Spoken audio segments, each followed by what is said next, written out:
You are listening to Paris: A State of Mind on Paris Underground Radio. For more great content, join us on Patreon at patreon.com/Paris Underground Radio.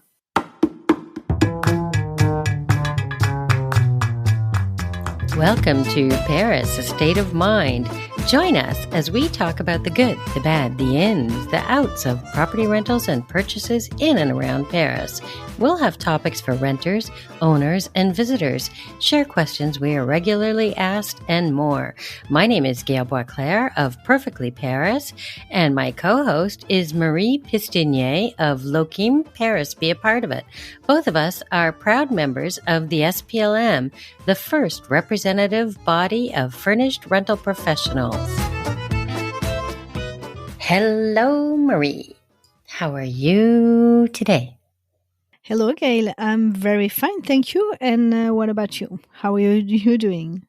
Oh, I'm kind of fine. Just, probably like you, really busy with 100 million projects on the go. I don't know why. There's always something else. And I keep telling myself, don't take on any new projects until whenever, because I'm already 2 months behind in some of the projects that I'm already supposed to be doing. So, but, oh well, at least I'm not out of work. Yeah, that's very good. Yeah, it's a bit of the same for me. And now today I had a very interesting question, and I was wondering if you had around the same on your side. I had someone who asked me what was the Grand Paris. Oh, the big Paris, or the huge Paris. I don't know. Paris. Well, you know what? That is a good question. For example, in Toronto, where I'm from, we have something called the GTA, Greater Toronto Area, and I don't really know what the Grand Paris is, but in my mind, I just figured it was like the GTA, so Toronto and the surrounding areas, but I don't really know. So do you know what the Grand Paris is? I don't. I know a bit about that. It's like a kind of very big project which started like a few years ago. I think it was 2014 or for the project, and then it was official from on 2016. And it's a project of creating like a big metropolis. So I guess that it's a bit like the GTA, which sounded like a video game. So it's like a big metropolis with all the cities close to Paris. It's like with 131 cities around. Oh, that's much bigger than what I thought. I really just thought it was kind of Paris and the suburbs, or maybe just the Île-de-France area. I didn't realize it was so huge. Yeah, it's true that usually we talked about Paris and the suburbs, like the closest department which are close to Paris. And but it's a bit different. And I'm quoting the goal because it's a kind of mix of a lot of different strategy.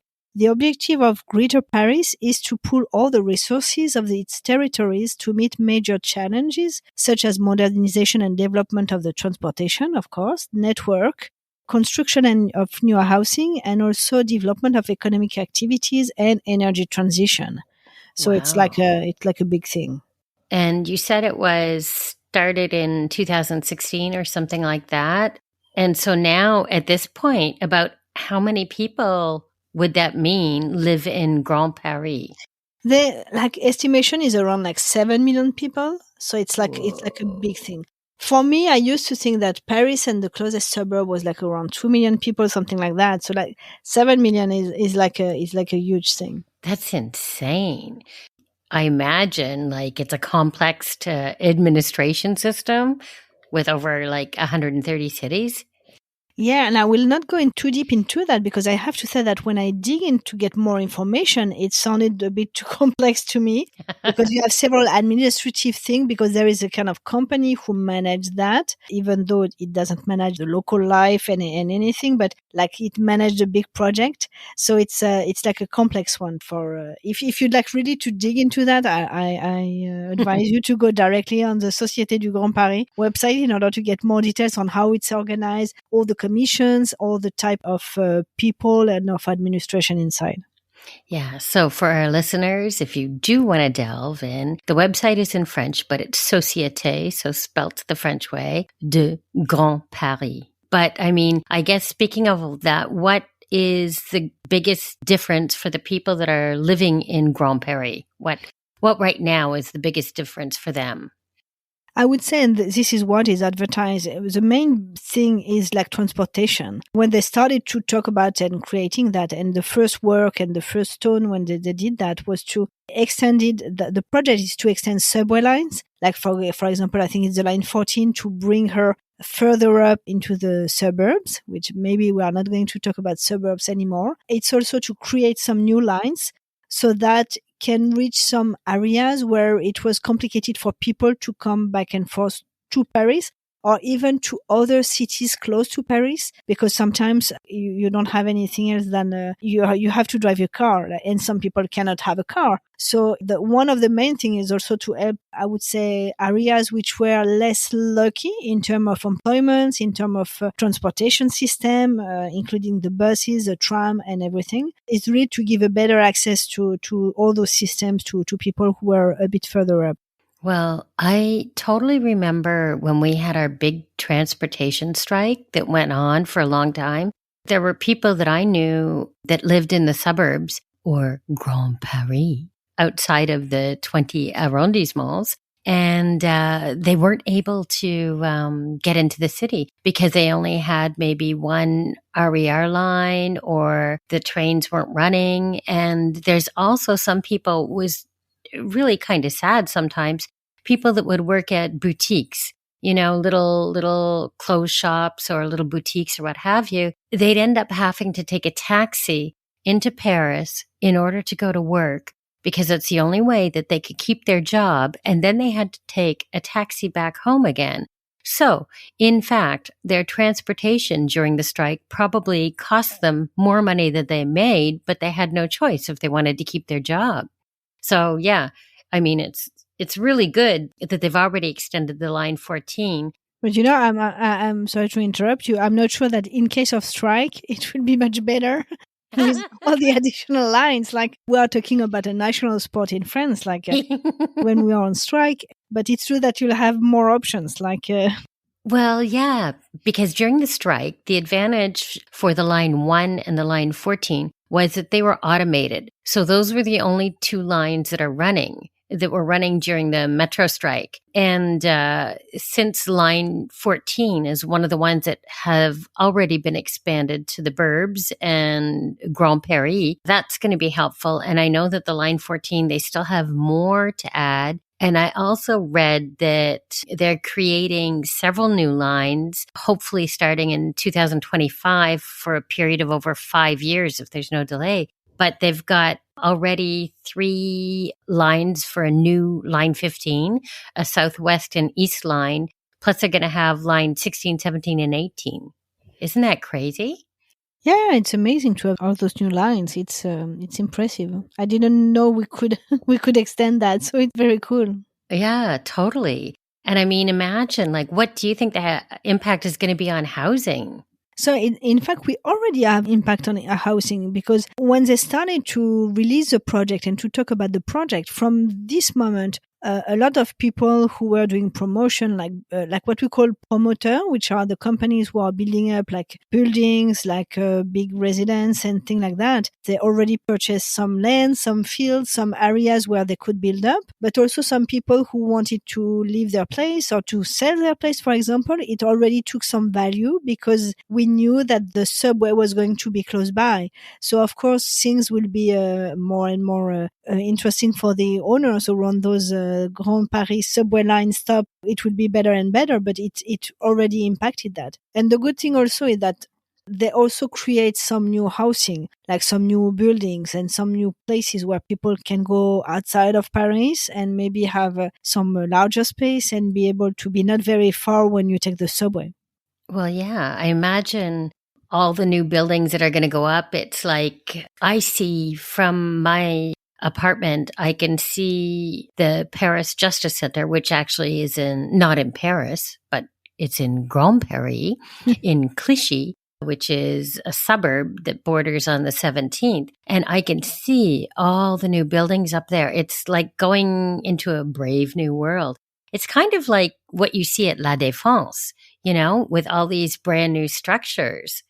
Yeah, we can hope that it's not going to be as many buildings as in La Défense, because That's crazy. it's good to have in the suburb. It's good. I mean, it's a personal opinion, but it's good to have like a kind of mixed housing system with house, with buildings, with like small ones, big ones, and to make sure that not everyone will be in a big tower.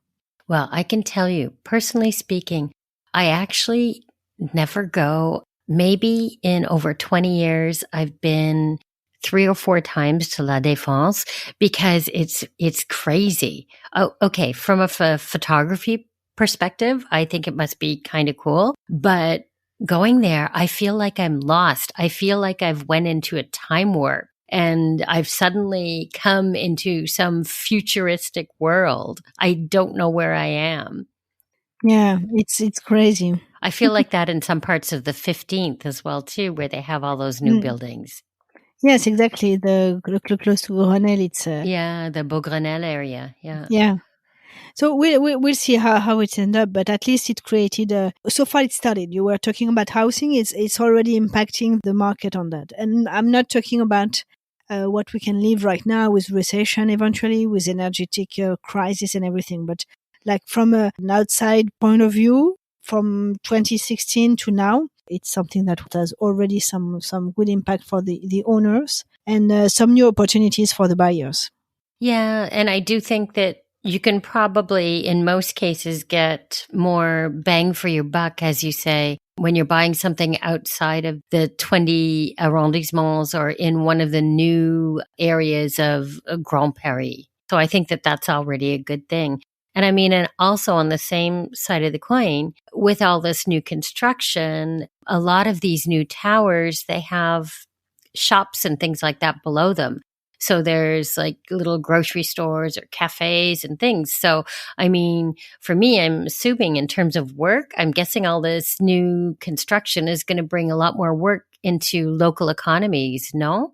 Yeah, it's like a two-way thing. Like, of course, it will give some more dynamism to some areas where maybe was missing before. So, as you were saying, bottom of the buildings, you have some shops, you have grocery stores, you have everything that people need in order to have their daily basis needs filled, and it's also a way to help people who are in those areas to be able to access work more easily. Like, for example, people who want to work, or maybe they have some skills that are not like if they don't have a car and anything, it's complicated to go to some bigger cities in order to look for a job. It's also a way to increase the options for the people looking for a job. And I think that they do estimate to something like 115,000 new jobs, which could be created thanks to the Grand Paris in the next few years. That's amazing. That really is incredible. And I could see how a lot of neighborhood job things could come into play too. Imagine people creating little daycares for taking care of children. There's plenty of things that I think that they can do. That there's a lot if you leave your imagination go out of the new jobs that can be created. But another question, what about the environment? Does it help or will it help? Oh, I'm sure it will. I mean, it's a personal view, but I think that it's one of the things that they wanted to avoid, like the traffic jam in the morning for people who are going to reach for Paris. It's just like it's a queue. It's like it's almost impossible. You cannot, unless you are there at 4 a.m. You will have traffic when you come into the city from 7 to 8, 9 or 10, like 9 or 10 usually. And so if we can avoid to have all those people who are usually alone in their cars, if we can help them with more transportation, of course, you will absolutely get less pollution, and it will be great for everyone. The only thing in that it's often, especially when there is some strike and everything, it's all the people who work, or the people who need, because you still have people who need the car in order to come and work into the city. So it's, but if there is more people into the public transportation, maybe the traffic will be a bit better for the people in the car. So we can cross our fingers for that. Yeah, I hope so, because it's true that trying to get a taxi between, say, 7 and 10 in the mornings can be very, very, very difficult. If you are enjoying this episode of Paris: A State of Mind, you may also be interested in our sister podcast, Navigating the French. Join Emily and an expert who take a deep dive into a word that helps us better understand the French. Paris: A State of Mind will be right back after a word from our sponsors. Now back to Paris: A State of Mind. And I mean, it doesn't help that, okay, great, they've got bike lanes and so on and so forth all over Paris, but they've reduced the amount of space for cars to drive. And as you say, sometimes people have no choice but to use their car for work. I mean, imagine you're a technician for Smarty. You're a technician for Smarty. And you need a vehicle because you need tools and things or equipment. Or you're a technician for internet or telephone services and things like that. You can't actually do your job without dragging around all kinds of equipment with you. And the equipment that you have to take is obviously too much to put in a backpack and throw on your back. So yeah, there are certain, or even if you're just a delivery person in general, how do you do deliveries without a car? They do have, and I won't say the brand name, but it's a first name like Willard, like an English sounding name. I'm trying to avoid saying the brand name and not be a brand pusher, but they have one service that they use the bicycle, and they do have like a big, huge thing on the back of it and they do deliver stuff. But I mean, again, it's only a certain amount of things that you can put in that. Yeah. But we are going away from the Grand Paris, but at least we know that probably we can hope for that. And it should be ready, at least for the lines. And it will have probably more impact on some other thing, but the lines are supposed to be ready between 2024 and 2030, from what I remember. So yeah, that's what I read too. Well, and also, I mean, we won't get into it, but the Grand Paris also has a grand plan, a big plan for the Olympics as well, too, in 2024. They're working on all kinds of things. So hopefully those things will be ready for the Olympics as they hope, like with a huge aquatic center and other stuff. Yeah, exactly. So here it is for the Grand Paris explanation. I think that we've answered some questions. Yeah, people know what it's about. And I think that, from a purchasing, buying, selling, renting aspect, people do know that there could be quite a lot of advantages of buying outside of Paris, even though I don't go outside of Paris. Yeah, we know. Thank you very much, Gail, for this. My pleasure. Thank you, Marie. Thank you. Bye for now. Until the next time. Yes. Bye-bye. Thanks for listening to Paris: A State of Mind, featuring Gail of Perfectly Paris and Marie of Loquim, both who are founding members of the SPLM. Paris: A State of Mind is produced by Paris Underground Radio. The music, Jazz in Paris, is by Media Right Productions. For more information on this show and others, go to parisundergroundradio.com. This episode of Paris: A State of Mind was produced by Jennifer Garrity for Paris Underground Radio. For more great content, join us on Patreon at patreon.com/Paris Underground Radio.